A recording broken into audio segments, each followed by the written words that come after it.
Guys, स्वागत है आपका अपने YouTube चैनल स्टडी विद अमन कुल में। तो आज की इस वीडियो में हम डिस्कस करेंगे मतलब आपके जो पैराग्राफ वाले क्वेश्चन आते हैं, सीन पैसेज के इम्पॉर्टेंट क्वेश्चंस कैसे कैसे पैसेज आपके आ सकते हैं वो हम आज की वीडियो में डिस्कस करेंगे। तो सबसे पहले हमें यहाँ पे पहला क्वेश्चन दे रखा है, इस पैसेज को पढ़ना, नीचे जो क्वेश्चंस दिए उन्हें करना है। तो छोटा सा पैसेज हम पढ़ लेते हैं। जीप कस्बा छोड़कर आगे बढ़ गई थी। कौन सा चैप्टर है, याद आ गया होगा आप सबको, हवलदार साहब यानी नेताजी का चश्मा वाला चैप्टर है। इस मूर्ति के बारे में सोचते रहे और अंत में निष्कर्ष पर पहुंचे कि कुल मिलाकर कस्बे के नागरिकों का ये प्रयास सराहनीय ही कहा जाना चाहिए। महत्व मूर्ति के रंग या कद का नहीं, उस भावना का है, वरना तो देशभक्ति भी आजकल मजाक की चीज़ होती जा रही है। दूसरी बार जब हवलदार साहब उधर से गुजरे तो उन्होंने मूर्ति के कुछ अंतर दिखाई दिया। ध्यान से देखा तो पाया कि चश्मा दूसरा था। अब यहाँ पे पहला प्रश्न है, हवलदार साहब को कस्बे के नागरिकों को कौन सा प्रयास सराहने लगा और क्यों। आपको ऐसा प्रश्न पूछा जा सकता है, तो आपको आंसर करना है, हवलदार साहब को कस्बे के नागरिकों के द्वारा नेताजी का मूर्ति का लगाना सराहने लगा, क्योंकि इसमें कस्बों वालों की देशभक्ति की भावना दिखाई दे रही थी। दूसरा प्रश्न ऐसा आ सकता है, देशभक्ति भी आजकल मजाक की चीज़ होती जा रही है। इस पंक्ति में देश और लोगों की किन स्थितियों की ओर संकेत किया है। तो आप लिखेंगे, हवलदार साहब को लगा कि कैप्टन जो मूर्ति का चश्मा बदलता रहता था, पान वाले ने उसका मजाक उड़ाया था। नेताजी की प्रतिमा देशभक्ति की परिचायक थी। हवलदार साहब को ये कतई पसंद नहीं था कि प्रतिमा से संबंधित किसी भी चीज़ का कोई मजाक उड़ाए।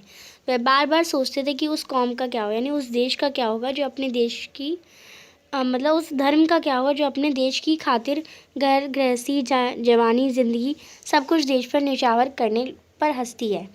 उन्हें बहुत ख़राब लगा कि देशभक्ति भी आजकल मजाक की चीज़ होती जा रही है। तीसरा प्रश्न है, दूसरी बार मूर्ति देखने पर हवलदार साहब को उसमें क्या परिवर्तन दिखाई दिया। तो दूसरी बार मूर्ति देखने पर हवलदार साहब ने देखा कि मूर्ति का चश्मा बदल गया था। साइकिल पर चश्मे बेचने वाला मूर्ति का चश्मा बदल गया था। मोटे फ्रेम वाले चश्मे की जगह तार के फ्रेम वाले चश्मे ने ले ली थी। अब नेक्स्ट क्वेश्चन आपको दे रखा है, बाल गोविंद भगत जो पाठ है उसमें किन सामाजिक रूढ़ियों पर प्रहार किया गया है। तो आप लिखेंगे, बाल गोविंद भगत पाठ में दर्शाई गई सामाजिक रूढ़ियाँ, जैसे समाज में स्त्री द्वारा मृतक को आग देने का नियम नहीं था, पर बाल गोविंद ने पुत्र के क्रियाक्रम के समय पतोहू द्वारा ये आग लगाई, मतलब उनमें आग से जलवाया था। उस समय के नियम के विरुद्ध था। दूसरा, उन्होंने पतोहू के भाई को बुलाकर पतोहू के पुनर्विवाह का जोर दिया, यानी बहू के भाई को बुलाया और कहा कि इसकी दूसरी शादी करवा दो, जो कि तब की रूढ़िवादी सोच में एकदम बिल्कुल गलत था, अमान्य था कि दूसरी शादी नहीं हो सकती। नेक्स्ट देखते हैं, दूसरा क्वेश्चन आपके सिलेबस में नहीं है। तीसरा है, काशी में बाबा विश्वनाथ और बिस्मिल्लाह खान एक दूसरे के पूरक हैं। पूरक यानी एक दूसरे से विपरीत है।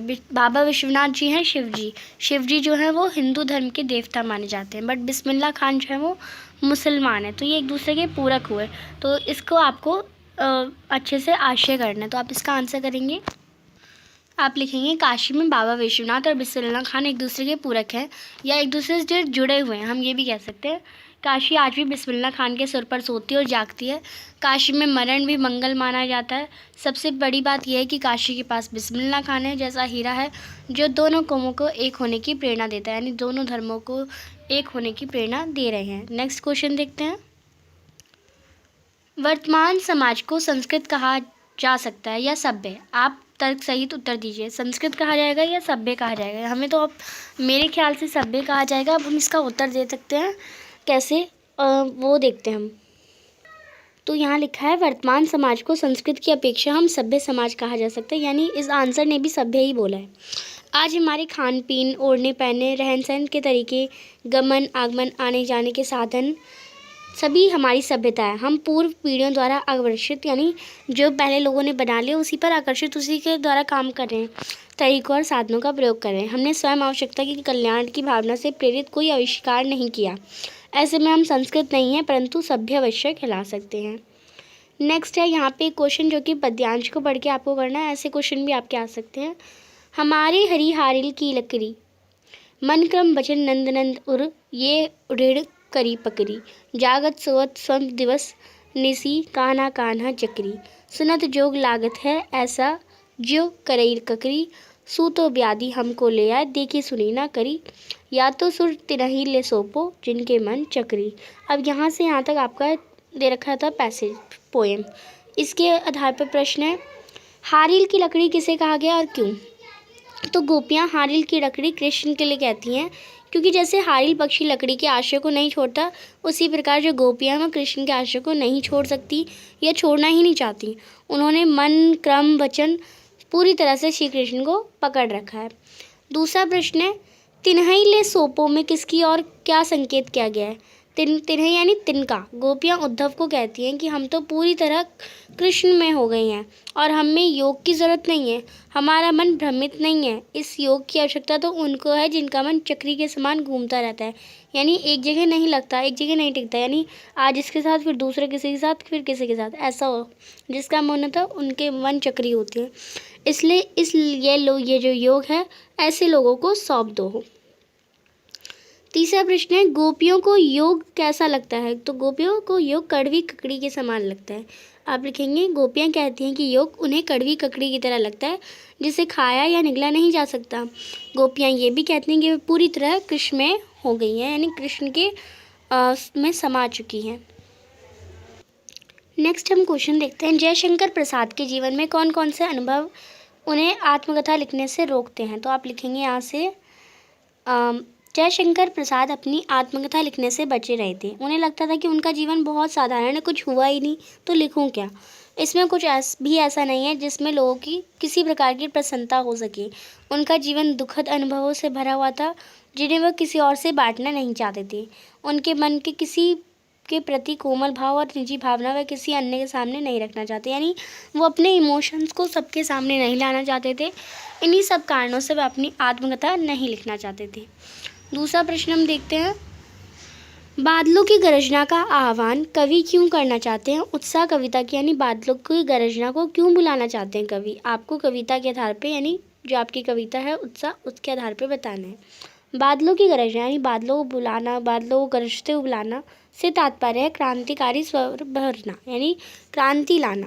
कविता के माध्यम से कवि क्रांति की आवश्यकता को चिन्हित करते हैं। बादल क्रांति के प्रतीक हैं और ये क्रांति रूपी बादल पीड़ित प्यासे, यानी जो आलसी लोग हैं, प्यासे लोग हैं, जन की आकांक्षाओं को पूरी करेगा। दूसरी तरफ वही बादल नई कल्पना और नए अंकुर भी उगाएगा। तीसरा प्रश्न जो है वो आपके सिलेबस में नहीं है, आपकी कविता।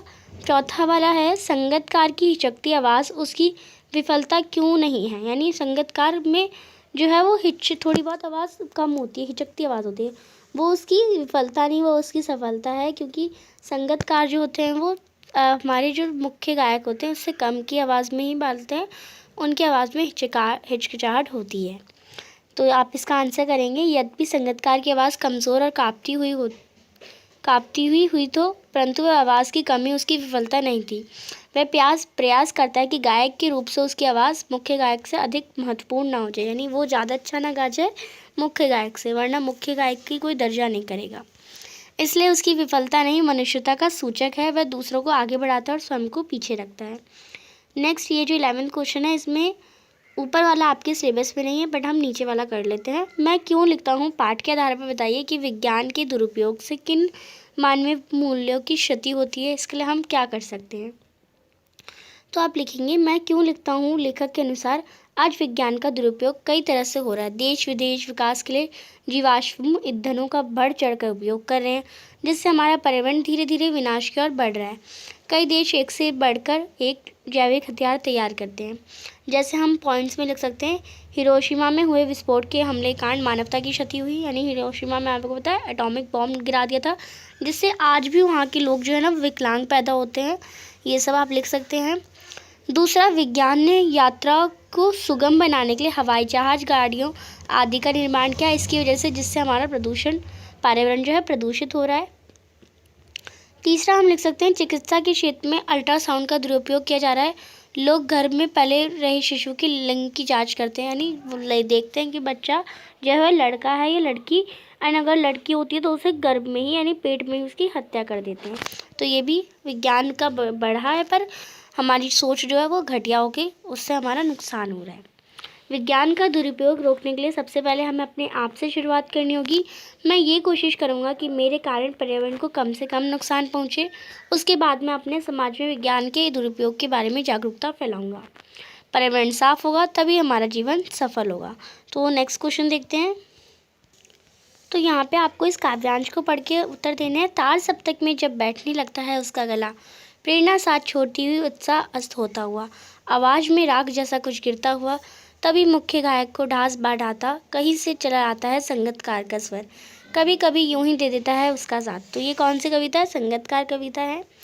पहला प्रश्न है, बैठने लगता है उसका गला का क्या आशय है? गायक जब अपने स्वर को ऊपर ले जाते हैं यानी बहुत तेज़ गाने लगते हैं तथा गला साथ नहीं देता, आवाज़ भर्राने लगती है जिसके कारण गायक का गला बैठ जाता है, उसे ही हम बैठने लगा उसका गला कहते हैं। दूसरा प्रश्न है, मुख्य गायक को ढाढ़स कौन बधाता है और क्यों? तो मुख्य गायक को जब गला बैठने लगता है तो संगीतकार उसे ढाढ़स बढ़ाता है यानी इंसानियत के कारण मुख्य गायक का साथ देता है। तीसरा है, तार सप्तक क्या है? तो संगीत के 7 स्वर होते हैं, उसमें आवाज़ को ऊंचा एवं नीचा करके गाया जाता है। आवाज़ के आधार पर स्वरों को 3 सप्तकों में बांटा गया है, मंद सप्तक, मध्य सप्तक और तार सप्तक। तो आई होप आप तार सप्तक का मतलब समझ गए होंगे। पहला प्रश्न आपकी में नहीं है, दूसरा प्रश्न भी नहीं है, तीसरा प्रश्न भी आपके में नहीं है। चौथा प्रश्न है, धनुष को तोड़ने वाला कोई तुम्हारा दास होगा के आधार पर राम के स्वभाव पर आप टिप्पणी कीजिए। तो आप लिखिए, धनुष को तोड़ने वाला कोई तुम्हारा दास होगा के आधार पर राम की स्वभावत विशेषताएं निम्नलिखित है। राम अत्यंत ही विनम्र स्वभाव के और निडर हैं, वे निडर हैं, साहसी हैं। आगे आप लिखेंगे, धैर्यवान तथा मृदुभाषी थे, वे बड़ों की आज्ञा का पालन करने वाले थे, उन्हें लक्ष्मण की भांति क्रोध नहीं आया था और वो हम कह सकते हैं उग्र स्वभाव के भी नहीं थे। नेक्स्ट देखते हैं, काव्यांश यानी जो आपका राम लक्ष्मण परशुराम संवाद है उसके आधार पर आपको बताना है परशुराम के स्वभाव की 2 विशेषताएं और आपको उदाहरण भी बताना है इसके। तो करते हैं इसका आंसर। तो हम परशुराम की 2 विशेषताएं बता सकते हैं। मुनिराज परशुराम स्वभाव से अत्यंत क्रोधी थे और हम उदाहरण कैसे लेंगे, बालक बोली बधो नहीं तो ही, केवल मुनिजन जना ही मोहि। अगर आपका ऐसा क्वेश्चन आया तो आपको पूरा मतलब पोएम दे रखी होगी राम लक्ष्मण परशुराम संवाद की, और हम कह सकते हैं वो परशुराम जी हैं बाल ब्रह्मचारी और सत्यों के प्रबल विरोधी हैं। और आप उदाहरण में ये वाली लाइन लिख सकते हैं, बाल ब्रह्मचारी अति कोही विस्विदान क्षत्रिय कुलद्रोही। नेक्स्ट है जो क्वेश्चन 13 है, आप चैन की नींद सो सकें इसलिए तो हम यहाँ पहरा दे रहे हैं, एक फौजी के इस कथन पर जीवन मूल्य की दृष्टि से कीजिए। तो ये कौन सा चैप्टर आपका, साना साना हाथ जोड़ी से आप लिखेंगे, आप चैन की नींद सो सकें इसलिए हम यहाँ पहरा दे रहे हैं। देश की सीमा पर बड़े जो फौजी होते हैं कड़कड़ाती ठंड में जब वहाँ पे तापमान -15 डिग्री भी सेल्सियस पर हो जाता है, पोष और माघ के महीने में पेट्रोल को छोड़कर सब कुछ जम जाता है, उस समय भी ये फौजी जी जान से देश की रक्षा में लगे रहते हैं। वहाँ का मौसम परिस्थितियाँ विषम होती है, हमें देश की सीमाओं का रक्षा करने वाले सैनिकों के प्रति कृतज्ञ होना चाहिए यानी उनका पूजा करनी चाहिए, क्योंकि वह ऐसी उक्त परिस्थितियों में रहते जिससे हम अपने घरों में चैन की नींद सो सकें तथा देश की एकता व शांति को भंग ना कर सकें। अगर ये लोग ना हो तो हमारे जो आपराधिक तत्वों को बढ़ावा मिल जाएगा, जिसके परिणाम स्वरूप हमारा प्रत्येक क्षण भयमुक्त रहेगा कि कोई आ ना जाए हमें मार ना दे। नेक्स्ट क्वेश्चन देखते हैं। तो यहाँ पे कुछ और क्वेश्चंस हैं तो हम इन्हें भी कर लेते हैं। बाल गोविंद भगत के बेटे की मृत्यु पर रोती हुई पतोह से उत्सव मनाने को क्यों कह रहे थे, इस संदर्भ में उनका दर्शन किससे प्रभावित था, आप लिखेंगे। जो भगत जी हैं अपनी रोती हुई पतोह यानी अपनी बहू को उत्सव मनाने के लिए आज इसलिए कह रहे थे क्योंकि उनका मानना था कि आज आत्मा जो है परमात्मा से जा मिली है। इस संबंध में उनका दर्शन कबीर से प्रभावित था। नेक्स्ट सेकंड क्वेश्चन देखते हैं हम। नवाब के थककर लेट जाने का कारण लेखक ने क्या बताया, तो आप इसका आंसर करेंगे यहाँ से। नवाब के थककर लेट जाने का कारण नवाब साहब का खीरे को धोना, काटना, सूंघना व पेट भर गया इस नाटक का कारण बताया। यानी वो इतना धोते हैं फिर काटते हैं सूंघते हैं और पेट भर जाने का नाटक करते हैं, इस कारण वो थककर लेट जाने का कारण बताया है। नेक्स्ट क्वेश्चन देखते हैं। जो थर्ड क्वेश्चन है वो आपके सिलेबस में नहीं है। चौथा है, मूर्ति के असली चश्मे के विषय में हालदार साहब की जिज्ञासा का पान वाले ने क्या कहकर समाधान किया, उस समाधान से चश्मा वाले के प्रति हालदार साहब की, आगे देखें, कैसी विचारधारा बनी और उन्होंने आज के लोगों तथा कौम के प्रति क्या चिंता प्रकट करी। तो आप इसका आंसर करेंगे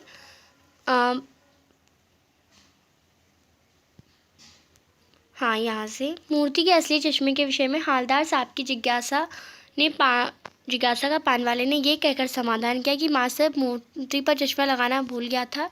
उस समाधान से हालदार साहब की विचारधारा बनी कि देशभक्ति की सच्ची भावना आज भी जीवित है, परंतु उन्हें यही चिंता थी कि वर्तमान पीढ़ी की घटती देशभक्ति और बढ़ते स्वार्थ के प्रति देश के भविष्य का क्या होगा। आखिरी प्रश्न है यहाँ पे, बाल गोविंद भगत ने अपने पुत्र की मृत्यु के बाद पतोहू के साथ कैसा व्यवहार किया, उनके इस व्यवहार को आप कहाँ तक उचित मानते हैं।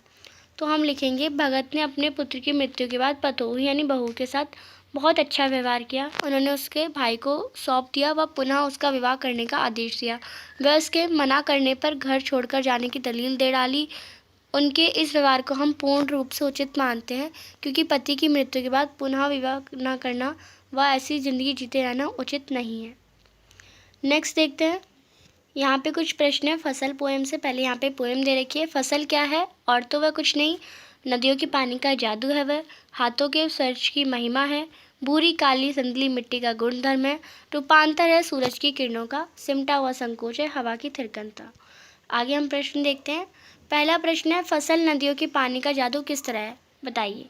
तो फसल नदियों का पानी का जादू इसलिए क्योंकि इसी से सिंचित होकर फसल के रूप में परिणित होकर हमारे सामने आती है। दूसरा प्रश्न है, फसल किसका गुणधर्म होता है और किस तरह। तो फसल मिट्टी का गुणधर्म होता है, क्योंकि जैसी मिट्टी होती है वैसी ही फसल भी होती है। तीसरा है, हवा फसल पर अपना प्रभाव किस रूप से डालती है। तो हवा फसल को ऑक्सीजन देकर उसे बढ़ने में सहयोग देती है। नेक्स्ट जो क्वेश्चन है वो हमें दे रखा है, पहला प्रश्न जो है आपके सिलेबस में नहीं है। दूसरा प्रश्न आपको दे रखा है, कवि ने जो सुख का स्वप्न देखा था उसे कविता में किस रूप में अभिव्यक्त किया है, आपको लिखना है। तो आप यहाँ से लिखेंगे, कवि जयशंकर ने जो सुख का स्वप्न देखा था उसने अपनी प्रियतमा के विषय में वर्णन करते हुए व्यक्त किया है। कवि ने एक स्वप्न देखा थी, प्रियतमा के साथ सुखद पल बिता रहा है, यानी अपनी प्रेमिका के साथ अच्छा पल वो बिता रहा है। उसकी ये प्रियतमा जो सुंदरता की अप्रतिम मूर्ति थी वह उसके स्वप्न में नित्य आती थी। कभी उसके साथ प्रेमालाप करके स्वप्न देखता था और उसका वह स्वप्न अलौकिक आनंद प्रदान करता था। कवि के दुर्भाग्यवश ये स्वप्न केवल स्वप्न ही रह गया और केवल उस मधुर स्वप्न की स्मृतियाँ उसके मन में शेष रह गई। दूसरा प्रश्न हमें दे रखा है, कवि को बच्चे की मुस्कान किस विश्वसता में और अधिक शोभाशाली लग उठती, यह दंतरिस मुस्कान पाठ के आधार पर बताइए। तो आप यहाँ से करेंगे आंसर, कवि को बच्चे की जो मुस्कान थी उसके दांत निकलने के बाद अधिक शोभाशाली लग उठती है, क्योंकि जब वह हंसता है तो उसकी झोपड़ी में घूमता है, एक टक निहारता है तो कवि उस पर मंत्रमुग्ध हो जाता है। नेक्स्ट लास्ट क्वेश्चन है, कहीं सांस लेते हो घर घर घर घर भर देते हो, पंक्ति में किसकी विशेषता यंजित हुई है, बताइए कि वह उसकी कौन सी, यहाँ आगे क्वेश्चन आपको दे रखा है, खूबी है और किस जिससे घर घर भर जाता है, अट नहीं रही कविता के आधार पर लिखिए। और नेक्स्ट क्वेश्चन है, सूरदास की काव्य भाषा की दो प्रमुख विशेषताएं भी लिखिए। तो हम यहाँ से आंसर करेंगे, इन पंक्तियों में फूलों की विशेषता व्यंजित हुई है। जब फाल्गुन मास में चारों ओर फूल खिल जाते हैं उनकी सुगंध से घर भर जाता है। और सूरदास की काव्य भाषा की आपको दो प्रमुख विशेषता बतानी थी, वो ब्रिज भाषा में गोपियों का संबंध कृष्ण के प्रति अनंत भक्ति ये दिखाते हैं और अलंकारों व्यंग्यों के माध्यम से पदों में रोचकता डालते हैं। सूरदास किसके हैं, पद, जो आपका सूरदास के पद वाला चैप्टर है जिसमें गोपी और उद्धव वाली पोएम है, वही वाला चैप्टर से आपकी विशेषताएं पूछी जा सकती है। नेक्स्ट लास्ट क्वेश्चन है जो कि बहुत इंपॉर्टेंट क्वेश्चन है, आपका ये क्वेश्चन ज़रूर आता है, छाती पर बढ़कर बाप की मूछें उखाड़ता हुआ छोटा बच्चा बुरा क्यों नहीं लगता, माता का अंचल पाठ के आधार पर इस तथ्य का विश्लेषण करते हुए बताइए कि पिता बच्चों का लालन पालन कैसे करते हैं। तो आप लिखेंगे, बच्चों के लालन पालन में जितना हाथ माता का होता है ना, उतना ही हाथ पिता का भी होता है। इस पाठ में पिता भोलानाथ को शिक्षा देते हैं, उसके साथ खेलते हैं, क्योंकि ये संबंध पुत्र के व्यक्तित्व के विकास में सहायक है। यानी अगर आपके पापा आपके साथ खेलते हैं ना तो आपका मतलब आपकी ग्रोथ और अच्छी होती है, यानी आपको प्यार मिलता है ना, तो जब प्यार मिलेगा ना तो आपकी खुशी भी होती है बहुत। प्रस्तुत वाक्य में जहाँ भोलानाथ पिता की छाती पर बैठकर मूछें उखाड़ते हैं, वहीं पिता उसे चूमकर ये रोने का बहाना बनाकर यानी एक्टिंग करते हैं, हटाने की कोशिश करते हैं। जैसे लाइक आपके पापा भी करते होंगे, नहीं नहीं बेटा ऐसे नहीं करो, ऐसे करते ना, परंतु पिता का वात्सल्य उसे गुस्सा नहीं होने देता। इसलिए पिता और पुत्र के बीच में अगर इसकी जगह अगर वो मूछें खींचता और उसके पापा उसे चाटा मार देते तो वो अपने पापा से ही नफरत करने लगता। इसलिए पिता और पुत्र के बीच का जो लगाव है वो सकारात्मक गुणों को विकसित करता है। तो यहाँ पे मैंने आपको अभी तक जितने भी वीडियोस डाली है सारे इंपॉर्टेंट क्वेश्चंस करा दिए हैं। कोई भी डाउट हो कमेंट सेक्शन में पूछ सकते हैं, और चैनल को अभी तक सब्सक्राइब नहीं किया तो प्लीज़ चैनल को सब्सक्राइब ज़रूर करें। वीडियो अच्छी लगी तो इसे लाइक करिए और दोस्तों के साथ शेयर ज़रूर करिए। Thanks for watching, bye bye guys.